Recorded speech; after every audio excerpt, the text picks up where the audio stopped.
Welcome to today's episode of the Working Wisdom podcast series, brought to you by the C.T. Bauer College of Business at the University of Houston. We're having a conversation about work-life balance, how to navigate and overcome challenges within your career, and how to make business more accommodating to a diverse workforce.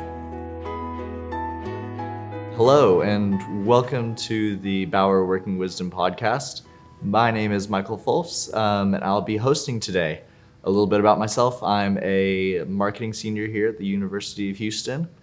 And today we're going to be joining an alumni, Chris Gervasio, here on Skype. Hey, nice to be invited to be on here. I'm really excited. I graduated with my accounting degree in 2017 and then went back for my master's in 2018, Master's of Accounting. So I'm one of those PPA buckaroos. I love the University of Houston. I'm very involved in campus. I like to stay plugged in campus, whether through academics or through athletics. I keep going to football and basketball games and all that stuff. So I'm really excited to be here. Well, awesome, Chris. Thank you so much for coming on. We're really excited to hear your insight today. Oh man, whatever I can hopefully provide, Awesome. So you gave us a little bit of insight already about your time here at Bauer. What are you doing now? So right now, I'm a financial reporting analyst for ExxonMobil. I support our upstream business development organization where we go out and kind of look for oil and gas around the world. So I'm a financial reporting analyst in our world. It's kind of we wear a lot of hats. We're accountants. I'm a CPA, actually licensed CPA by trade. I'm responsible for a bunch of entities where I do the financial statements for. I do kind of local tax accounting and local statutory reporting and stuff. So I really look at kind of a lot of different things from in the accounting world, but really just making sure that we are maintaining our license to operate by reporting, quality financial statements, making sure we track budgets, making sure that we are reporting things appropriately to partners or to local governments and to the U.S. government. So that's kind of like all the things that I do right now in my one role. So I've only been with ExxonMobil now for, a year and 4 months, a year and 5 months, coming up on that 6 month mark, a year and a half mark soon. So yeah, it's been a great learning opportunity. I've learned a lot about kind of the business and really getting myself kind of stable in a stable kind of footing of my career, right? Because this is like my first job ever, really, as an adult. And so yeah, exactly. I laugh too because I don't think of myself as an adult, but I'm an adult now.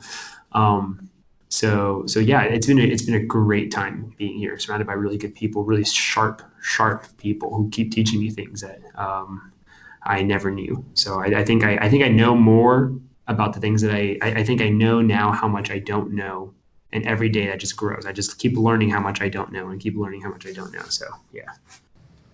Well, that's fantastic that your first job as an adult, as you said, is with a company in such a great culture where you're learning every day and growing and continuing yourself. How on earth did you get so fortunate to get with a company like this? Did you talk to them while you were here? Did you just hit them up online? How did that work? Yeah, so I did not hit them up online. I did talk to them while they were here. So we're pretty active in recruiting in terms of our accounting and finance kind of recruiting with the accounting and finance students at the University of Houston. And so I got actually, it's kind of odd. I sat down with ExxonMobil at a dinner that I was just kind of seated at with them. And I really felt connected with some of the folks that were there, that were alums that were working there. We just kind of hit it off personally. It wasn't about, I wasn't I was the kind of student who would sit at a dinner and be like, all right, I want to hear all your, I want to know all these things. I want to find out all the opportunities and stuff. But it was different. It was kind of just like, I felt connected, especially with this one alum in particular. We talked about books. We just talked about books that, we love reading. And so what are our favorite books and kind of what books speak to us? And so, and that's just how we got kind of connected. And she looped me in saying, hey, you would be a really good candidate for our internship program. And so I applied and I was lucky enough to get it. We're very selective with our internship program. unfortunately, I want to take in as much UH kids as I can, but we only got so many spots, and it's just kind of our recruiting model. Our recruiting model is a little different than some of the other accounting and finance organizations that people will find themselves in. But no, it was all kind of natural, and just kind of it was a natural relationship that eventually flourished into like being a full-time career opportunity. So I interned with the company, and then I was given a return full-time offer. So I was able to do that, which was really, really blessed. But I haven't had any experience applying for things on LinkedIn. I haven't had any experience kind of doing that stuff. So props to the students who do. I think I personally really try and encourage all the students that I talk to, regardless of what industry that they're in, is go out and look for jobs on LinkedIn, and don't think of yourself as like, oh, well, if they're not coming to the career fair, if they're not coming to my student org, that they're not going to want me. That's so not true. You should be applying for all opportunities all around the US if you want, or in Houston, and reach out to people on LinkedIn. I know that back when I was a student during Gen B, Jimmy Boleyn says, oh, like you should go buy people coffee. You should go buy, professionals coffee. And honestly, they're never going to let you pay for it. And that's so true. And I didn't do it until junior year, but I get upset when I'm meeting with a student and if they get to the coffee shop before me because I'm perpetually late. My fiance hates that about me, but I'm perpetually late.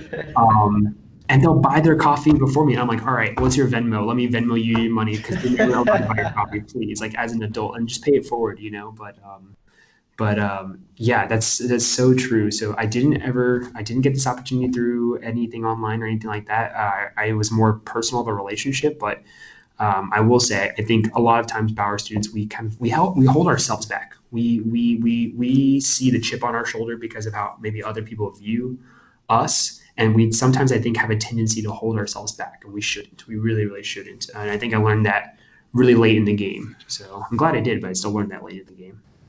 Yeah, that's really insightful, and I think you're spot on with all of it. And it sounds to me like you probably met Exxon on campus, correct? Yeah. Cool. Did you see him at career fair, or how'd that all play out? Yeah. So after that dinner where I kind of sat down with ExxonMobil and got to know them, and afterwards we are constantly at all the career fairs. I go to a lot of the Beta Alpha Psi events because I was a Beta Alpha Psi alum. I'm a Beta Alpha Psi alum. I go to the Bauer Honors events because I'm a Bauer Honors alum. So really, what's nice about our recruiting style is like keeping the alums involved and like letting them recruit their schools. And so with that, it's like I get to just be involved like I would anyways and still be recruiting and finding top talent with all these programs. But we come back to all the career fair. It's important. I mean, I can't stress enough to anyone. And I know I just went off on like, you should be applying online and reaching for the stars and stuff, but like that personal connection makes it so much easier. So if you can meet someone that is coming to campus, and that's why Rockwell, shout out to them for doing such an amazing job as trying to bring as many employers and connecting with employers and staying connected with future potential employers. The relationship makes it so much easier. I will be honest, I never sent in a cover letter for any of my internships. I know it's taboo. I'm sorry, Okay. Megan, but I didn't. But it's because whenever I ask the recruiters, like, oh, do I need to send in a cover letter? They're like, no, we already know you. We already know who you are. And that relationship is the cover letter. That relationship is your foot in the door. The cover letter is like, here's why I should be a candidate. But if you have a personal relationship with these people as you're growing in your career, and as you're trying to figure out where you want to go full time, it makes it so much easier. And that is your cover letter. But going back to your original question, so we come to on-campus activities, we come to student org activities, we come to all that stuff. Okay, that's fantastic. And it's funny that you mentioned Megan Baumel. Again, like you said, shout out to the Rockwell Career Center. It sounds like you were pretty involved with RCC. Would you mind telling us a little bit more about how you connected with them and how it turned out? So Michael, I've got to be, again, honest. I was one of those weird freshmen that was like, first week of school, I was told by Dr. Newman, the accounting professor, like, hey, you should all make appointments with Megan Baumel if you want a job so she can review your resume. And that's like the first thing I did the second week of school. I was like, I remember that first Friday was a PPA career mixer, and I wasn't even a PPA student yet. And he was like, "Oh, if you guys want, you should come to this, mixer." And I was like, "Cool, I'll be there. I will be suited up, and I'll be handing out my resume." And then the next week, I was meeting with Rockwell, and I was trying to figure out, okay, like what can I put on my resume? How does resume need to look? So it started day one. I was one of those eager freshmen that was constantly just peddling my resume, just like, "Hey, hi, my name's Chris. Kind of what opportunities do you have as a freshman?" And that kind of made me stand out from a company or corporate perspective for all the firms and the organizations that I would just talk to. That's how my involvement got started. Was just I was recommended and I took that opportunity. So I think a lot of people feel like, oh well, there's not enough support, there's not enough help. But Rockwell does so much, and they have these resources available. And don't get me wrong, I was lucky enough to be a student who lived on campus. I had lots of scholarships that helped with my tuition, and I was an RA and I worked on campus and all that stuff. So I was able to really integrate my life with campus. Not everyone's able to do that, and I understand. I really, really do, and I feel for those folks who maybe don't have that opportunity. But I was able to do that. So I was able to kind of take advantage of all the resources that Rockwell has. I was able to take advantage of the fact that I could meet with Megan Baumel. I could sit down, review my resume, and we talked about, okay, where do you want to go? And I remember in my senior year, no, I think it was my senior year, I kind of was faced with the dilemma of, all right, so I have this ExxonMobil offer and I have this another accounting firm's internship offer, but then I also was I was recruited by another firm to try out a different opportunity, and that's not typically the path that accounting students are able to do, because it puts the employers and it puts a student in a precarious place because you have the timing of when you're supposed to sign an offer. And it's kind of like you have one bird in the hand, but then someone else is kind of getting at you. So do you let this one go with the risk that you might not get the other bird, right? Right. And so I really used RCC to talk about, okay, here's my offers. What can I do? How do we make this work? What are my, like, am I being too risky? Am I being too, what's the word I wanted to use? Am I being too, I guess, adventurous or risky? I think I already used that word in kind of what I was trying to do. And thankfully, Megan was really able to help me figure out what are the best paths, how to manage all those communications with her and, or not with her, but with the firms to keep everyone happy and keep relationships all positive no matter what. And so really that's helpful for me. I did do mock interviews while I was there. I thought the mock interviews were really, really nice just to be able to kind of flush out the nerves and feel comfortable with how you interview. I remember when I interviewed as a sophomore, I just would completely freak out some days. And I'm a very social person, but it takes a lot to unsettle me. But I think, like I kind of already mentioned, because I have a lot of personal relationships when I was recruiting, it helped in the interview setting to not feel so uncomfortable. But doing a mock interview with Rockwell made it more forced on me to feel what it was like to do an interview when you may not be as comfortable with people, right? Because you're going to have the whole spectrum. You're going to have the whole spectrum of some interviews you can feel really comfortable, some interviews you're not. And that's okay. But Rockwell gives you that kind of flexibility to feel like what it was like with both, because I would I would do my mock interview with Megan Baumel, but then do it with someone else like Troy or someone like that maybe I wasn't as comfortable with. And not that I'm not comfortable with Troy, I'm very comfortable with Troy, but it just to give you a range of where you can operate in. So what brings you back to Bauer? Why do you keep recruiting the fellow Cougs? So I personally think it's almost like my obligation as an alum to come back and to help those who are coming up behind me and help them have an easier way of doing it, a more efficient way of doing it, and help coach them up to be better students than even I was, which I've always found that the interns and the recruits that we bring in are typically much more qualified than I ever was. Honestly, they're really, really great people.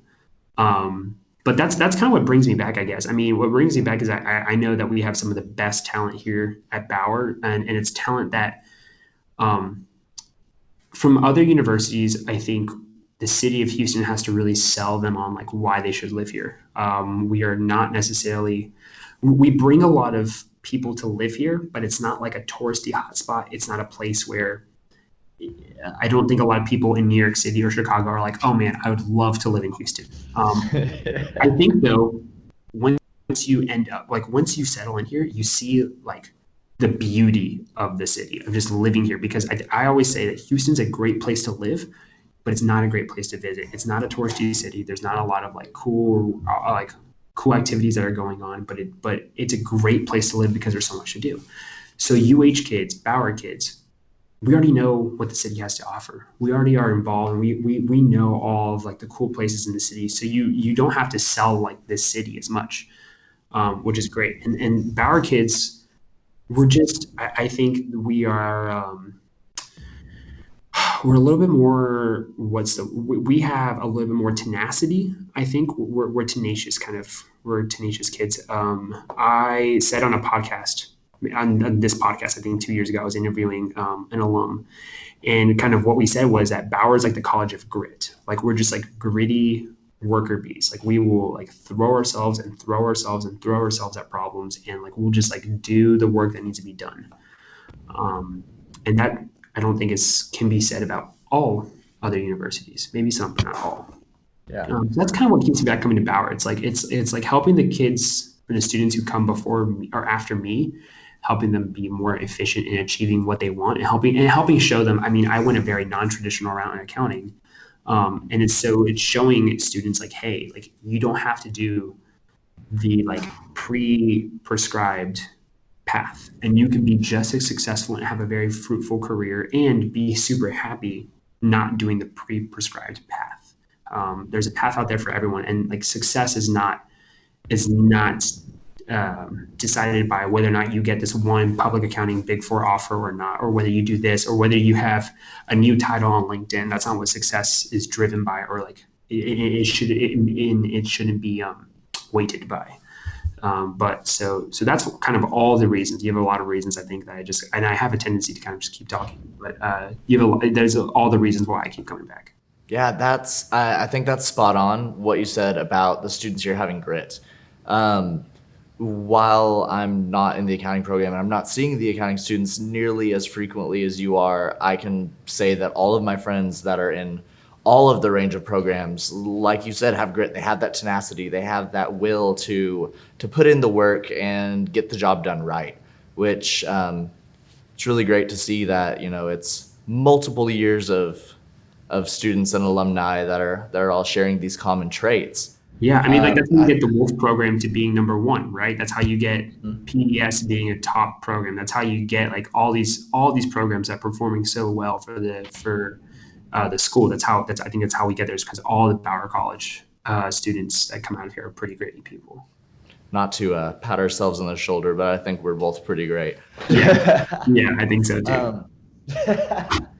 So, what would you say is beneficial about recruiting from a local university? You kind of already touched on a little bit about, people already understanding the city, but would you mind going a little more in depth on that?